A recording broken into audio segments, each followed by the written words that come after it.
આમાં ખેડૂત ક્યાંથી ઉપર આવે કયો? ખેડૂત હેરાન જ થાય ને. ખરેખર સાચી વાત છે. ખેડૂતો આમાં ક્યાંથી ઊંચા આવે?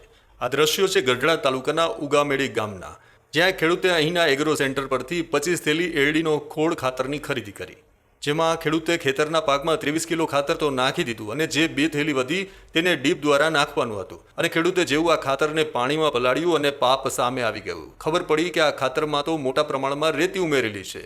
આમ 50 કિલોની થેલીમાં અંદાજે 20 કિલો જેટલી રેતી ધાબળી દેવામાં આવી હોવાનું સામે આવ્યું. આ ઘટના બનતાની સાથે જ એગ્રો સંચાલક આવ્યા, સેમ્પલ લઈ જૂનાગઢ ખાતે મોકલી આપ્યા. તો આ ઘટનાની જાણ થતાં બોટાદ ખેતીવાડી વિભાગના અધિકારીની ટીમ પણ ઉગામેડી ગામે પહોંચી ગઈ હતી અને અહીંના જે સરદાર એગ્રો સેન્ટર ખાતે તપાસ હાથ ધરી હતી. અને આ સાથે જ આ એગ્રો સેન્ટરની અંદર જે પણ ખાતરની થેલીઓ હતી તેનું વેચાણ અટકાવી દીધું હતું. આમ જો આ વાત સાચી હોય તો ખરેખર ખૂબ જ ગંભીર બાબત છે અને ખેડૂતોને બૂચ મારવા માટે હવે એગ્રો કંપનીએ આવી ટેકનિક અજમાવી હોવાની વાત કરીએ તો વધારે પડતું નહીં લાગે.